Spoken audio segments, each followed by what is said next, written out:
Друзья, всем большой привет! Меня зовут Шура, и вы на моем канале Шура Ми. Вы смотрите мой очередной влог. Я надеюсь, что вам будет интересно. Приятного просмотра. Открываю утром окошечко, раздвигаю шторы и вижу, что у меня на подоконнике вот такой подарок. Чтобы вы понимали, я живу гораздо выше 20 этажа, и у меня здесь откуда-то мох. Ну, видимо, какая-то птичка, может быть, к ней прицепился кусочек моха или что. Ну, в общем, вот так вот, такой подарок. Друзья, нам пришли вот такие, значит, сейчас покажем, что. Смотрите, у нас с нашего ремонта чистового прошло где-то года полтора. И усел ламинат, это нормальная история, нас об этом предупреждали. И вот этот вот Т-образный порожек между плиткой и ламинатом, вот он выглядит сейчас вот так, то есть большая щель. И мы купили другой порожек, и вот Сережа сейчас покажет, как это выглядит. А если у вас есть вопросы по поводу того, что где плинтуса, почему вы не устанавливаете плинтуса, то там как бы немножко сложная история получилась тем, что в некоторых местах этот плинтус, который мы купили, установить вообще в принципе невозможно. И мы долго думали, как вообще с этим смириться, как, может быть, как-то приноровиться, что-то где-то отпилить, что-то где-то подпилить. Но, скорее всего, мы, наверное, продадим этот плинтус на Авито где-нибудь. И я уже выбрала другой вариант, который нам точно подойдет по монтажу. И, наверное, купим его, но пока что все равно это все на стопе стоит. Ну, а вот это место, во-первых, и некрасиво, во-вторых, просто туда забивается пыль, грязь, и не очень-то этого хочется, поэтому, в общем, такую штуку мы установим точно, здесь никаких проблем с монтажом нет. Вот, получается, что это вот такой вот Т-образный профиль, такой же, как у нас был, но мы взяли его без ламинации, то есть он будет алюминиевый, он нормально будет сочетаться с плиткой и немножко будет контрастировать с ламинатом, но нас это устраивает, потому что ламинация, которая на этих порожках, что-то у меня с фокусом, ламинация, которая на этих порожках вот обычно делается, она отваливается, ну прям в первую неделю. Вот один раз пол помыл, и все, она уже отваливается. Я эту ламинацию, которая вот у нас вот здесь вот есть. Очень-очень много раз я уже ее и подклеивала, и подкрашивала, что-то там пыталась в цвет попасть. Ну, в общем, вот так. Поэтому, ну, вот сейчас это выглядит вот так вот. Взяли такой, его просто устанавливать на герметик, на клей, в принципе, вполне себе. 3 штучки нам нужно всего лишь, даже меньше, но 3 это оптимально было купить. Так, друзья, нелицеприятная картина, конечно, сейчас у вас на экранах. Значит, смотрите, мы вчера с Сережей готовили ленивые голубцы в духовке в соусе. И, ну, вот что произошло. То есть соуса было, вернее, голубцов, на самом деле, этих ленивых было так много, что соус, он просто не поместился весь. И, ну, когда мы ставили в духовку, все было нормально, и казалось, что все хорошо, но потом он начал просто очень сильно бурлить, и вот так вот теперь выглядит духовка.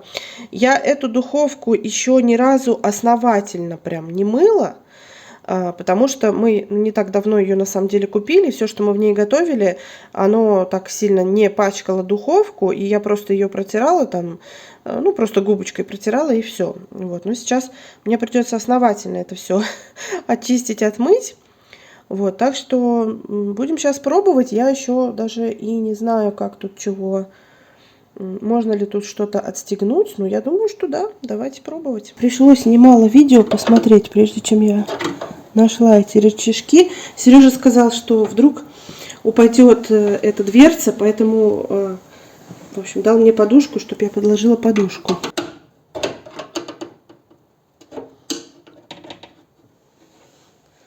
Так, вот так отогнула с обоих сторон.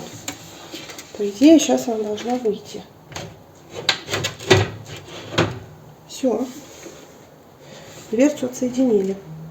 Теперь ее можно будет беспрепятственно помыть. И можно даже снять стекло. Но я сейчас посмотрю, насколько оно внутри загрязнено. То есть понятно, что здесь все набрызгало. Но грязное ли оно внутри, я не знаю. Но можно даже стекло снять. Это как раз таки не сложно. Вот что значит лень достать инструкцию. Ну не то, что лень. Она просто очень высоко для меня. Здесь не нужно было ничего откручивать. Это я сейчас, получается, открутила. Ну да, точно. Это я сейчас открутила ручку. Ладно, сейчас прикручу обратно. Здесь просто надо большое усилие приложить. И вот.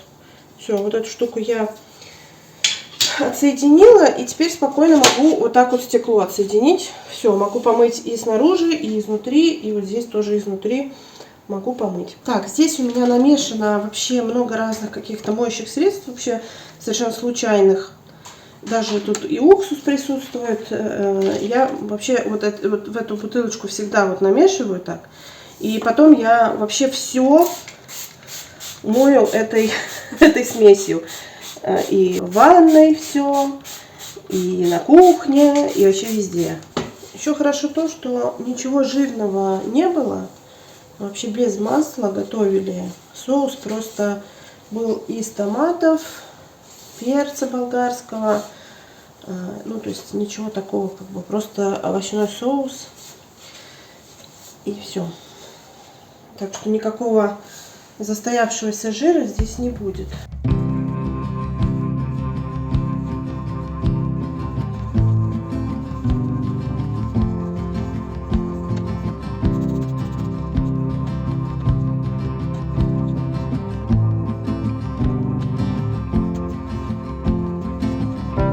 Среднее стеклышко, которое здесь есть, оказалось вообще совершенно чистым, но я его все равно протерла.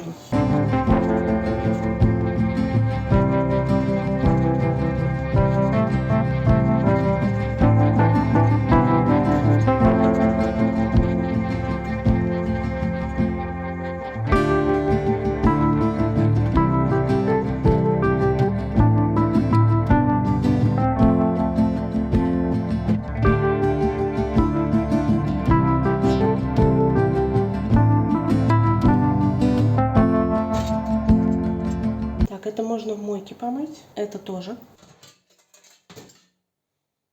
Это тоже. Так, теперь смотрите, вот здесь очень много нагорело. И если я сейчас это просто намочу, оно размокнет, и я буду вот эту черноту, вот эти угли размазывать по духовке. Я этого не хочу, поэтому я возьму свой скребок, который предназначен для чистки стеклокерамических плит. Если углом вот так вот не делать, а ровно держать по поверхности, то ничего не поцарапается. Это уже проверено, так что я не боюсь. Главное вот не вот этими вот углами царапать по поверхности, потому что тогда, конечно, никакого покрытия не останется.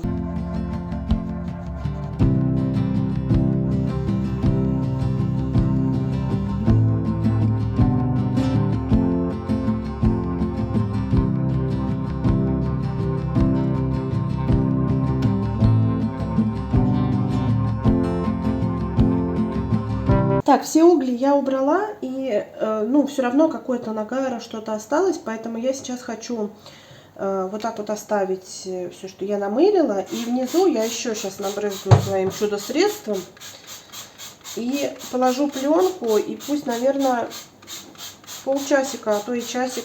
Короче, чем больше, тем лучше, пусть постоит. Главное брызгать тем, что не повредит покрытию. Вот. Но у меня там ничего такого нет. Просто разные моющие средства, уксус и все такое. Ну вот уксус, в принципе, конечно, опасно, но надеюсь, что ничего не будет. Раньше так делала, и все было в порядке. Надеюсь, что сейчас тоже так же будет все в порядке. Все, здесь я все запленила, пусть стоит, откисает. Ну, а я займусь вот этими полочками, решетками и вот этими боковыми стеночками, которые я вытащила. Вот там, конечно, тоже придется и скребком поработать, но зато это все в мойке, и это гораздо удобнее, чем вот так вот подлазить.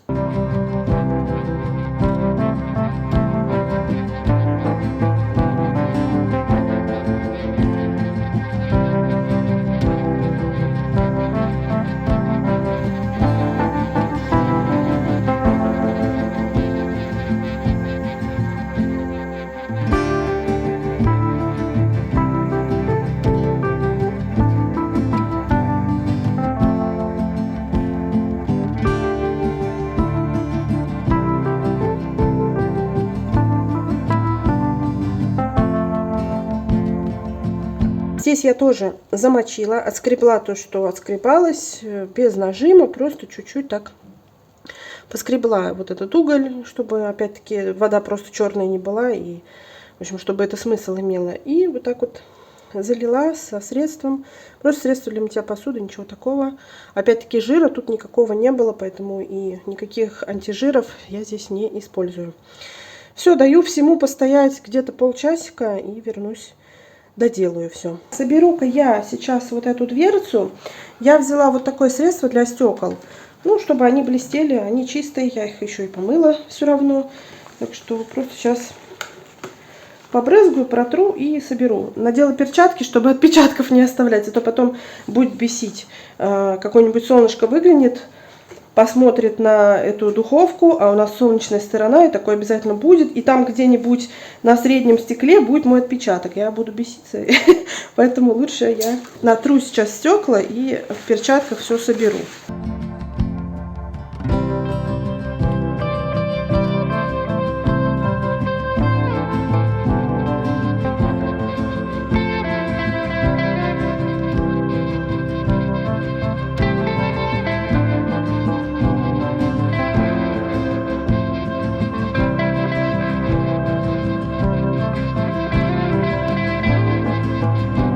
Дверцу собрала, буду ждать, пока все откиснет.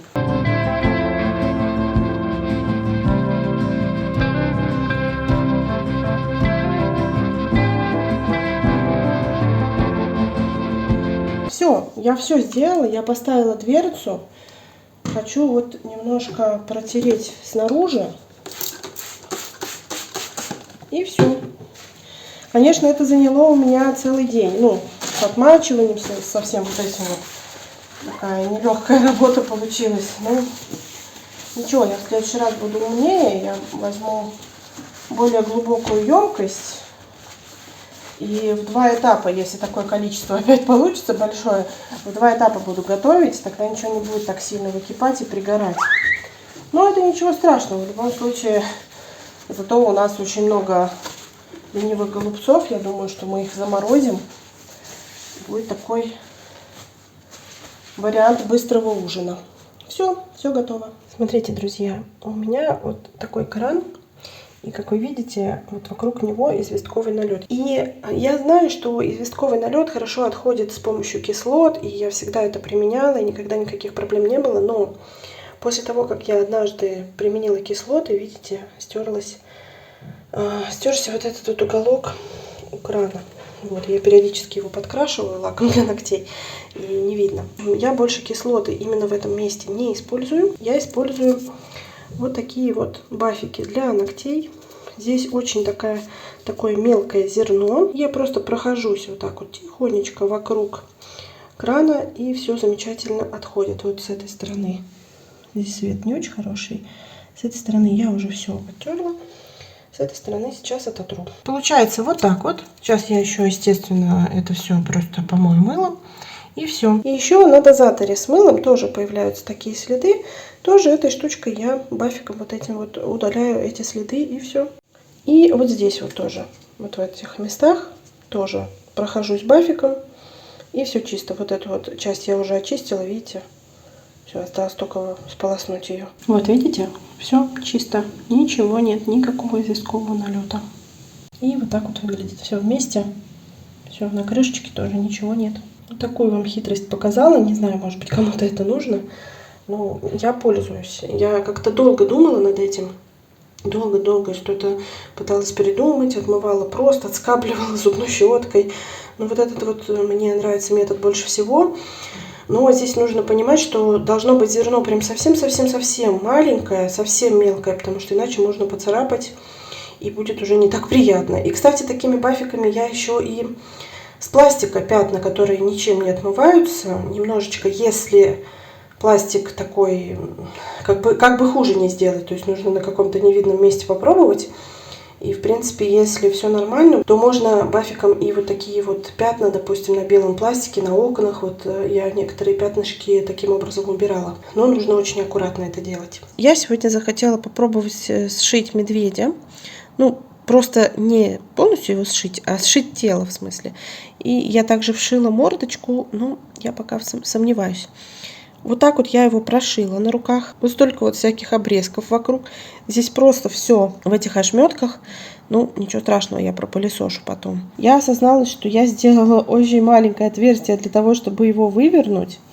Может быть, нужно было здесь, но я бы здесь потом не смогла сделать, ну, когда уже с лицевой стороны бы зашивала это отверстие, не смогла бы сделать такое же округленькое бедро, такую же ножку. И поэтому, ну, все-таки выбрала вот здесь. Не знаю, как я это выверну сейчас, но, во всяком случае, уже сшила и обрезала по краю все лишнее. Слушайте, получилось даже лучше, чем я думала. По-моему, очень мило выходит. Конечно, он весь пока что в каких-то нитках, в каком-то ссоре. Это все уберется потом. Сейчас самое главное не ошибиться с лицом. Но прежде чем я буду вышивать ему лицо, мордочку, все время называю лицо, ну, я думаю, что вы меня простите, и вы понимаете, о чем я говорю, мордочку, да? Нужно его набить.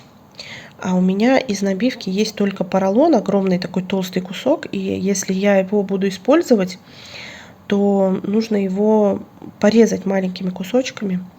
Поэтому пока что, ну вот, наверное, на сегодня это все. Но все равно он такой милый, фокус очень плохой, потому что очень плохой свет. Вот сейчас день, а я уже со светом сижу, и, ну, конечно, плохо фокусируется, ну да ладно. Вот, по-моему, он очень симпатичный. И не знаю, конечно, он сейчас выглядит криво, потому что он, ну, не набитый. Вот. Но, тем не менее, вообще я очень старалась, чтобы все было прям ровненько. Поэтому я, в принципе, из-за этого не переживаю. И мне кажется, вот эти коричневые ушки, они прям хорошо подходят. Я ему еще сделаю коричневый носик, и прям будет, мне кажется, очень хорошо. Вы видите сейчас, как я направляюсь к моей маме в гости. В этот раз я ехала к ней одна, и был очень-очень-очень приятный день, такое ощущение, что весна. Вроде бы и пасмурно, но периодически пробивалось солнышко, и мне было прямо, ну, невероятно приятно ехать. И еще Сережа мне сделал с собой кофе, бумажный стаканчик, и я просто вообще наслаждалась этой поездкой. Был очень вкусный кофе и хорошие виды, несмотря на то, что ехать нужно по МКАДу. Все равно как-то даже было весьма приятно, и ничто не испортило мне настроение, потому что обычно на МКАДе достаточно серо, видно только машины, никаких пейзажей, но здесь, в принципе, даже мне удалось что-то подснять, что-то выхватить. Поездка была очень-очень хорошая и приятная. Меня ждал приятный сюрприз. Такой отголосочек лета. Мама купила арбуз. Вот чего я точно не ожидала увидеть в середине ноября, так это арбуз. Но, тем не менее, мы его с ней разрезали, и дальше вы увидите кадры. В принципе, очень даже хороший, красивый, очень вкусный, яркий арбуз, несмотря на то, что уже, казалось бы, и для них поздновато. Ну-ка, что там? Должен уже быть. Я так понимаю, что это уже последний. На вид красивый. Хорош, по-моему, даже сахарный какой-то.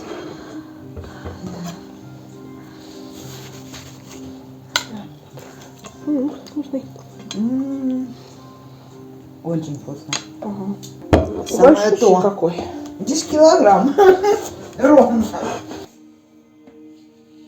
Я пришла к маме, и мы с ней собираем пазл. Мне его подарили, наверное, не знаю, года 3 назад. Я вообще-то не очень люблю пазлы и не очень люблю бабочек. Раньше я любила пазлы, собирала, но я их, по-моему, пересобирала. Поэтому как бы, сейчас уже это не столько удовольствия доставляет. Но вот такой пазл я собираю впервые. Это, конечно, очень красиво. Здесь есть фигурки, которые просто какие-то кракозябры. А есть вот прямо, ну, что-то значащее. Вот слоник. Вот какие-то цветы, тут вот монстера. То есть интересно достаточно собирать, и смотрим с ней и просто так. Мы оригинальный сериал смотрели, когда я еще подростком была. Ну, сейчас уже по старой памяти смотрим. Ну, честно сказать, что первый, что второй сезон не очень нам нравится. Ну, сидим, в общем, коротаем субботу. Друзья, мы решили с Сережей приготовить тефтели. Гарнир пока не знаю, еще не придумали. Может быть, пюре картофельное, может быть, макарошки. Не знаю, короче, еще думаем. Сережа здесь занимается порожком, а я, значит, тефтельками занимаюсь. Значит, что у меня здесь? У меня здесь килограмм говяжьего фарша и полкило свино-говяжьего фарша. Мы обычно покупаем мясо, берем у мамы мясорубку и делаем сами. Но это в том случае, если у нас есть место в морозилке, мы тогда покупаем большой кусок мяса говядины, перекручиваем, фасуем по 500 грамм и раскладываем по холодильнику. А ради вот одного раза, конечно, тащить эту мясорубку и так далее, и покупать маленький кусочек мяса, в общем-то, нецелесообразно. Вот, поэтому, короче говоря, просто купили готовый фарш. И что я сейчас сделаю? Значит, тефтели будут состоять только из фарша, очень большого количества лука и чеснока. Лук и чеснок нужно либо натереть на терке, либо перемолоть в блендере вот прям до состояния каши. Порезанный лук и чеснок, они такого эффекта не дадут. И соль, перец. Все, нужно будет все перемешать и очень хорошо отбить. Тогда ничего не развалится. И будут очень вкусные мясные такие тефтели. Я их обжарю на сковородке. И потом я сделаю соус. Немножко пережарю муку с сливочным маслом. Добавлю чуть-чуть водички. Добавлю соевый соус. Сливки. Дадим соусу немножко потомиться. Естественно, добавим специи, соль, перец. Потомиться, он загустеет. И мы туда обратно отправим наши тефтельки. И все. Но это мы все будем делать вечером. А сейчас я хочу перемолоть вот этот лук и чеснок, добавить в фарш, вымесить его и оставить, чтобы он пропитывался вот этим луковым соком. Тогда тефтели будут, во-первых, очень супер вкусные, во-вторых, они будут очень сочные. Вот, видите, прямо пюре получилось. Ну, конечно, не каждый блендер так может. Я вообще такое впервые вижу. Это вот на своем очередной раз на своем комбайне что-то сделала впервые. Ну, вот прям вот такая кашица. Ну, может быть, не прям такая. Можно, конечно, и чтобы были какие-то микроскопические кусочки. Но, тем не менее, это вот должно быть вот так. То есть прямо сочная такая кашица из лука и чеснока. Смотрите, вот чеснок вот так вот тоже перебился вот в такое пюре. Еще я фиолетовую луковичку решила добавить, красную луковичку, потому что она очень сочная, и я, в общем, ее тоже сюда. И смотрите, какой красивый цвет получился. Вот, все, теперь я это все перемешиваю. Еще сейчас добавлю соль, перец. Перемешаю, накрою пленкой, и пусть оно стоит в холодильнике, напитывается всеми вот этими вкусами лука и чеснока. Так, смотрите, я очень хорошо перемешала, отбила фарш и закрыла его, затянула в пленку. Сейчас уберу в холодильник. Если этого не сделать, если накрыть просто не герметичной крышкой, то у вас просто весь холодильник пропахнет вот луком, чесноком. Ну, конечно, это, наверное, нежелательно. Вот, поэтому я прям хорошо в пленку затянула. Все, убираю до вечера в холодильник. Смотрите, Сережа, значит, приклеил этот вот порожек, или как это назвать, в общем, приклеил порожек. И сверху вот у нас оставался наш ламинат, пачка ламината лежит на всякий случай.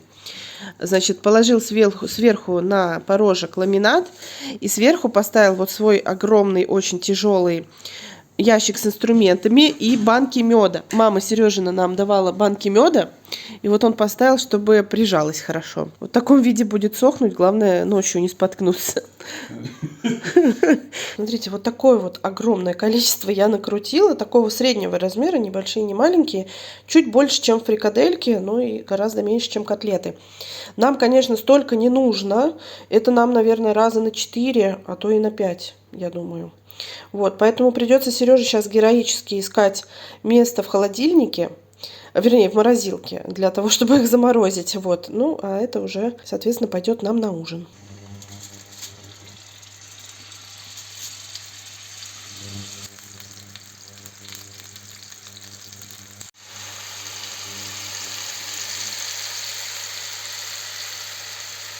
Друзья, смотрите, вот такие вот у нас прекрасные получились тефтельки. Мы их чуть-чуть обжарили, и все, в принципе. Они еще будут в соусе готовиться, поэтому ничего страшного. Теперь, смотрите, вот у нас здесь немножко масла, на котором жарились наши тефтельки, и от них же сок. Ничего отсюда не убираем. Очень аккуратно, прям потихонечку, вот так вот через сито вводим где-то столовую ложку муки, чтобы она не закомковалась. Вот так вот потихонечку она где утонула, там уже можно еще. Может быть, даже меньше. Сейчас посмотрим. Хорошо, если есть вот такой силиконовый венчик. У нас был вот из этого вот набора. красный, он сломался, Сережа его выбросил, мы купили другого цвета, но главное, чтобы он силиконовый, чтобы можно было вот по такой сковородке возить. Так аккуратненько перемешиваем муку. Теперь мы сюда добавляем немного воды, ну не немного, на самом деле, нормально воды. Вот так. Тоже перемешаем. Видите, у меня комочков нет. Вот все, что как бы это плавает, это какие-то кусочки мяса, которое варилось. Все, абсолютно здесь ничего такого.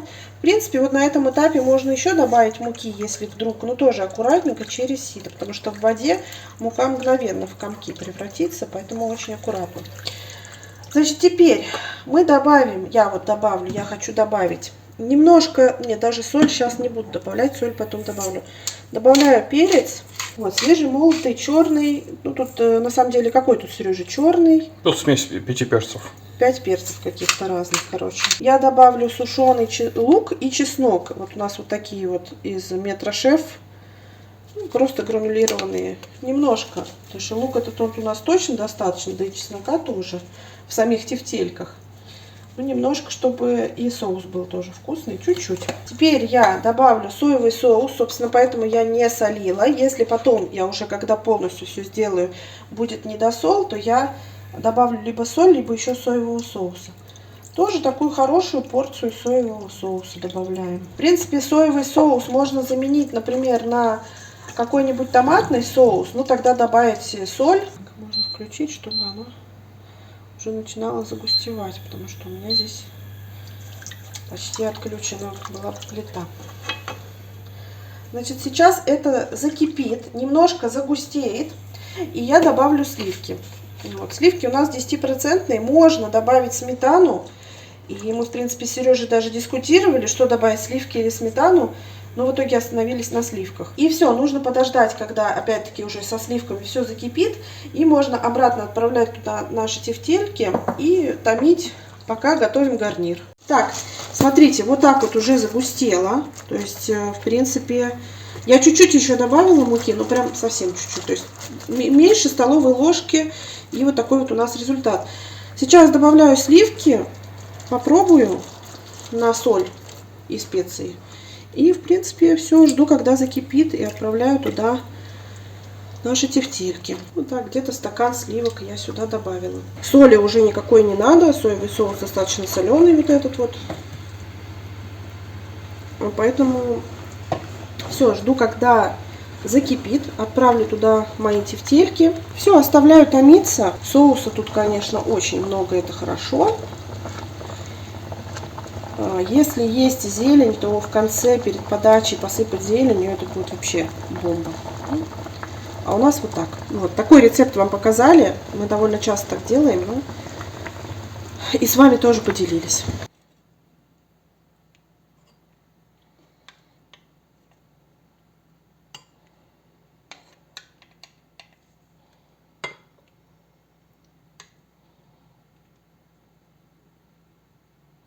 Наш порожек подсох, и вот так вот это выглядит. Что-то я как наискосок держу.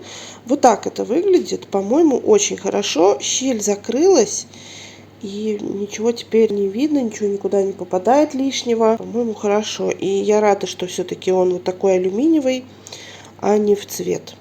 Выглядит аккуратно, он подходит к плитке, так что супер. Сереже большое спасибо, огромный молодец. Друзья, вы сейчас видите просто невероятную картину, конечно. Перед вами та как раз бумага упаковочная, которую я очень ждала. Вы просто посмотрите, какая она очень-очень-очень красивая. Ну, для меня это самое вообще, вот, что ни на есть красота. Я очень люблю растения, такие природные зеленые цвета. Я прямо сижу и залюбовалась аж ей. Очень долго ждала почему-то бумагу вот эту. Я думала, что я покажу упаковку подарков, которые я в прошлом видео начала упаковывать в одном видео, но аж растянулась на 2. Ну, ничего страшного, давайте упакуем. Пришла вот такая вот бумага. Я ее уже распаковала, пришлось ее свернуть в обратную трубочку, потому что она очень сильно сворачивалась. И у меня даже вот оторвался один кусочек. Она была немножко надорвана, эта бумага, и он прям вот порвался. Ну, ничего страшного, куда-нибудь применим потом. Такой бумаги я заказала аж 2 рулона. И еще заказала вот такую. Тоже ее сегодня использую. 70 на 100 листы, упаковочная бумага. Она, конечно, подороже, чем та, которая в горошек, чем вот эта вот, в которую мы в прошлый раз упаковывали. Но, по-моему, она того стоит, потому что она очень красивая. Она прям сильно-сильно плотная. Я думаю, что вот в эту красивую бумагу, хоть она и не новогодняя, а я напомню, что я сейчас занимаюсь упаковкой новогодних подарков, я думаю, что все равно она красивая, и я ее использую. Несмотря на то, что принт не новогодний. У меня есть вот такой маленький подарочек, коробочка. И я думаю, что ее я упакую как раз вот в эту бумагу. А вот средняя коробочка, вот такая вот, я думаю, что я ее упакую вот в эту бумагу. Давайте пробовать. Я посмотрела какое-то видео, в котором показывается, как упаковывать подарок. А я, как я уже говорила неоднократно, прям не очень хорошо упаковываю подарки. Ну вот просто могу упаковать как бы коробочку и все. Никаких красивостей я делать особо не умею.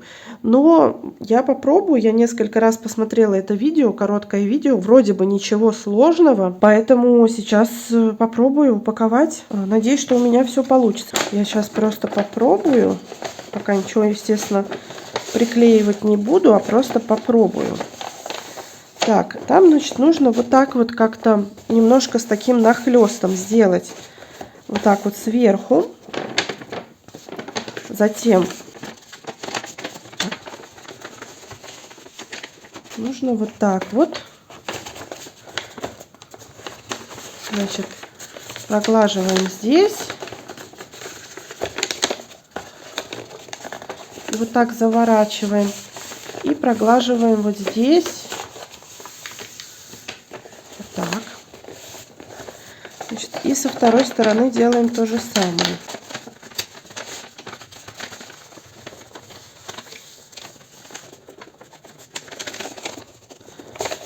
Так. Угу. Получается у нас такой даже небольшой конвертик. Можно сюда даже что-то положить. Так. Потом мы берем вот эти вот части. Я прям даже не обрезая бумагу, большой лист взяла, потому что я не знаю, сколько для такого способа упаковки бумаги нужно, в принципе. Значит, вот так вот загнули. Я вот так сделаю.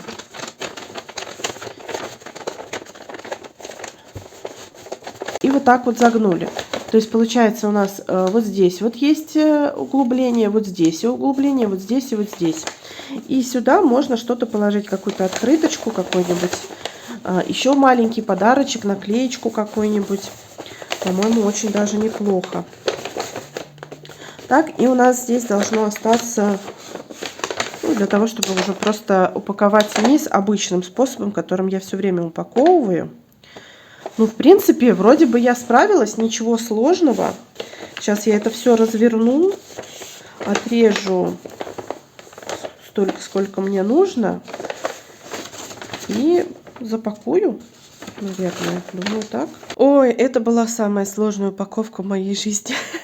Вот, казалось бы, ничего сложного, казалось бы, тут нахлёст и все. Но я несколько раз ошиблась, и я уже потратила большую часть этого рулона. Но я все-таки все сделала, потому что сначала я сделала один нахлёст, и второй нахлёст почему-то у меня был вот до сюда. Вот этот бы нахлёст его не перекрыл, то есть здесь была бы просто обрезанная бумага. Поэтому пришлось как-то там крутить, вертеть. Потом я сделала что? Потом я сделала вот так, вот так. У меня вот здесь не доходило до конца, а вот здесь где-то заканчивалось. То есть я как-то наискосок положила. В общем, что-то очень сложное для меня, но все-таки в итоге я сообразила, как нужно отмерить бумагу. Ну, так, очень интуитивно все равно. Не знаю, второй раз я такое повторю или нет, но мне понравилось. Пришлось задействовать вот здесь вот этот вот стикер, который в прошлом видео тоже мелькал, потому что бумага очень-очень сильно плотная, и она на двустороннем скотче держится прямо очень плохо. Поэтому пришлось прямо вот так вот сложить. Она, видите, прям плотненькая какая. Как так показать? Вот. Она просто пытается распрямиться, в свое естественное положение вернуться, и отклеивается этот двухсторонний скотч, поэтому пришлось вот такую наклейку. Она, видите, вот здесь вот даже не примыкает, потому что вот бумага такая. Вот. Ну вот здесь я вроде бы хорошо все прогладила, надеюсь, что не расклеится. И у меня еще появились вот такие вот стикеры. У меня их всего немного, всего 5 штук. Вот такие вот. И вот такие. Но я выбрала вот такие, не знаю. Ну, чтобы как-то было понятно, что это все-таки новогодний подарок. И вставила. Вот здесь вот я уголочек загнула, чтобы туда вовнутрь не провалился этот стикер. Он все равно, когда человек распакует подарок, он все равно выпадет. Но так, чтобы это все-таки было вот в кармашке. Ну, а здесь вот хорошо держится и видно, вот, чтобы он торчал. Как-то нужно же использовать наш новый метод упаковки. Я сначала думала сюда вставить цветочки. У меня есть цветы, сухоцветы, вот, но они вот при малейшем каком-то с ним взаимодействии вот так вот осыпались. Вот один цветочек остался. У меня их таких много, но просто раз они себя так ведут, то, конечно, лучше не надо, потому что я потом это все еще упакую все вместе, оно будет как-то, может быть, болтаться, и все, в общем, рассыпется, и будет просто мусор высыпется из этой упаковки. Зачем это нужно, когда...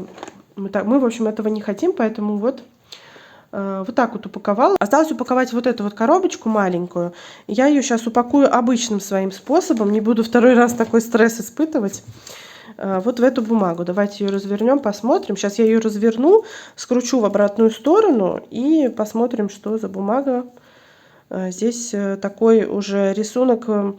Нейтральный, можно и зимой, можно и летом, наверное, его подарить. Ну, сейчас посмотрим. Вот такой вот рисунок, похож на векторную графику, может быть, даже это она и есть, а я люблю векторную графику. И тут дома, холмы, вот реки, какие-то тропинки. По-моему, очень симпатично, похоже на какой-то прибрежный скандинавский городок. Как будто бы дождик идет. Хотя, может быть, и нет. Не знаю. Ну, в общем, мне тоже очень понравился этот принт. Я решила, что я его возьму и тоже упакую. Потому что у меня есть еще упаковочная бумага прошлая и крафтовая бумага есть. Но захотелось чего-то такого вот праздничного. Поэтому сейчас вот упакую вот это. И все, в принципе, вот эти подарки я закончу упаковывать. У меня есть еще что упаковать. Но это я буду упаковывать чуть попозже, потому что там... тоже нужно сначала собрать все. Вот. Ну, давайте упакуем быстренько. С этими подарочками закроем гештальт.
Вот такой вот результат получился.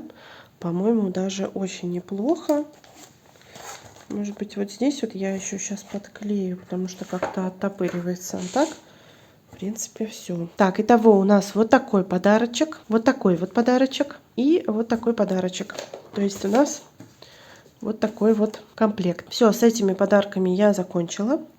Немножко вместе с вами упаковала. Может быть, кого-то это вдохновит тоже на упаковку уже подарков к Новому году, к Рождеству. Может быть, просто кому-то без повода подарить что-то. Я думаю, что, в принципе, многие люди любят дарить подарки. И я тоже к ним отношусь. И вместе с вами вот упаковала целых 3 подарка. Так, я ничего не настраивала, ни штатив не ставила, ни свет особо тут не заморачивалась. Потому что сейчас уже вечер, мне сейчас нужно идти готовить ужин. И потом, может быть, в ночи я просто позанимаюсь без записи. Значит, что у меня здесь есть? Я что хотела показать. У меня есть вот такой поролон. Он очень плотный, его прям тяжело так совсем сдавить. И я думаю, что я вам говорила, что я, наверное, его порежу на маленькие кусочки и набью игрушки, которые я сошью. У меня медведь. Пока на той же абсолютно стадии. Сейчас я покажу. Вот.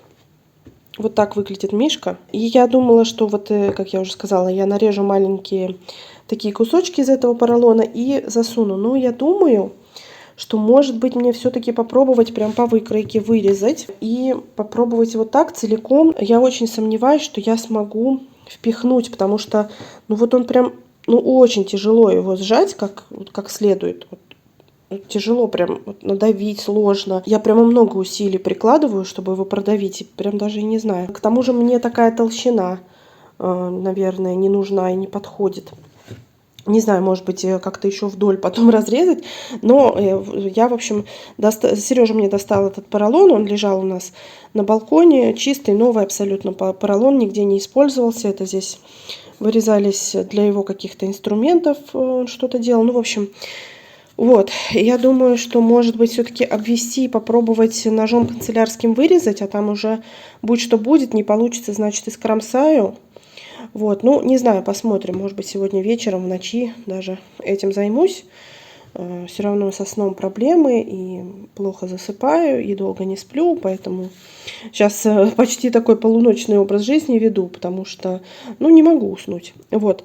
Я писала, почему, что у меня за проблемы со сном в своем телеграм-канале. Если хотите, проходите, почитайте. Все ссылки всегда есть в описании под каждым видео. В описании канала есть ссылки, на самом начальном экране есть ссылки, так что найдете. Короче, вот так вот решила попробовать. Не знаю, посмотрим, буду ли не буду, но в любом случае вот такой вариант какой-то придумала. Как я и говорила, я этим занимаюсь в ночи.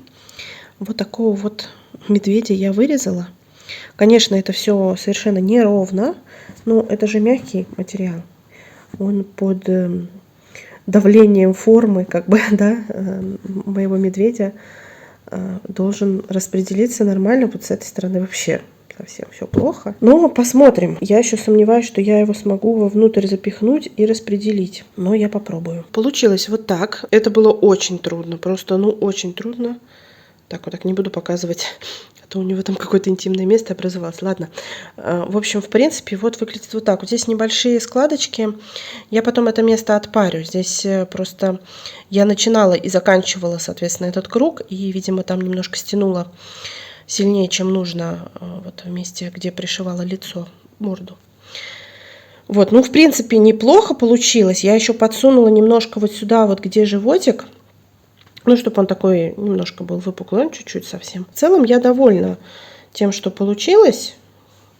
Когда у него появится мордочка, он станет совсем хорошенький. Сзади все то же самое. Он пока что весь в этих ошметках этого поролона, но тем не менее получилось. Слушайте, вот что значит, я очень давно уже не занималась никаким рукоделием. Я вспомнила, что у меня есть вот такой вот огромный кусок фетра черного. Потому что я вот смотрю на вот эту мордочку, и она, конечно, даже на камере это отлично видно, она прямо по сравнению с вот этой овчиной серая. Несмотря на то, что это черная бязь, она в сравнении с черным вот этим вот материалом, она серая. И тут я вспомнила про мой вот этот вот фетр, и вот смотрите, я прикладываю медведя, и, в общем-то, это прям очень даже хорошо. И поскольку фетр не требует обработки никакой, я сейчас просто по моей выкройке вырежу этот кружочек и пришью прямо вот так сверху. Как-нибудь аккуратненько пришью, наверное, получится. И уже потом сверху на вот эту мордочку из фетра буду пришивать собственно, вышивать там глазки, носик и все такое. Вот здесь тоже нужно будет зашить внизу, и все. Я думаю, что я вот так вот и поступлю, потому что, ну вот, как я уже говорила, как будто бы это не медведь, а костюм медведя, а я хочу, чтобы это был медведь. Сейчас тогда вырежу, значит, мордочку, основу для мордочки, и потом займусь, собственно, самой мордочкой. Сегодня пока есть еще время. Надеюсь, что я не буду вырезать мордочку весь день. Вот, поэтому пока есть время, пока все домашние дела я переделала, которые сейчас нужно сделать, и до вечера, в принципе, могу этим позаниматься. Посмотрите, как получилось. Даже вот на камере практически не видно мордочку. Вот как-то так вот прям под цвет поставлю. Вот. Ну, это просто совсем небо и земля. Это прям то, что я хотела. Все, сейчас зашью шов, в который вставляла наполнитель, и займусь мордочкой. Фетр, конечно, очень удобный материал.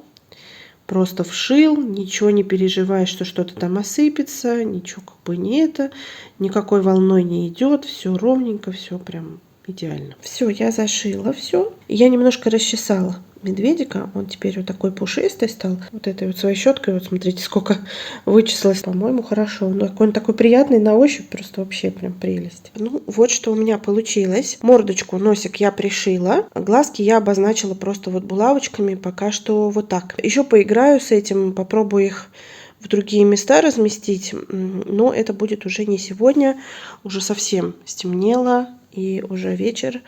Поэтому мне нужно уже заниматься своими делами другими. Но вообще я довольна тем, что я сегодня сделала.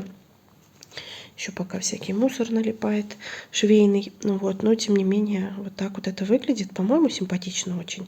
Мне нравится. И учитывая то, что я делаю это в первый раз, он выглядит прям в точности так, как я хочу. Как я хотела изначально, как я хочу. Может быть, это не совсем ровно, может быть, это не совсем оптимально по соотношению тела, головы, там, ручек, ножек и так далее. Но, тем не менее, по-моему, очень даже неплохо. Сейчас нужно будет опять все пропылесосить, потому что здесь все просто вот, как видите, в этой шерсти. Вот такой вот, смотрите, мини-коврик получился после вычесывания этого медведя. Так что сейчас я приберусь. И все, сегодня закончилось рукоделие. Ну что, друзья, мой мишка готов. Вот так вот он выглядит. Может быть, не идеально, но я довольна. Мне очень он нравится. Мордочка мне его нравится. Может быть, я не очень аккуратно вышила глазки, но я старалась как могла.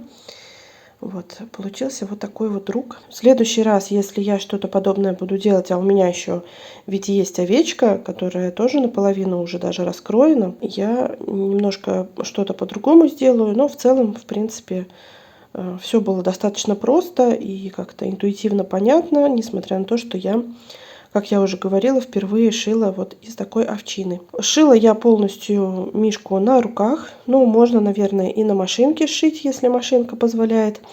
И такую толстенькую ткань сшивать, и, в принципе, работать с такими тканями. Но мне как-то было и проще, и просто не хотелось доставать машинку, поэтому я на руках. Вот так выглядит сзади. Вот. А то я все спереди показываю, как будто бы сзади что-то не так. Нет, все так, все нормально. Вот такой вот он плотненький получился, небольшой животик у него есть. Вот такая вот готовая работа. Что ж, друзья, вы посмотрели мой очередной влог. Я надеюсь, что вам было интересно и приятно провести со мной время. Буду рада, если вы меня поддержите комментарием, лайком или подпиской. Встретимся с вами в следующих видео. Пока-пока.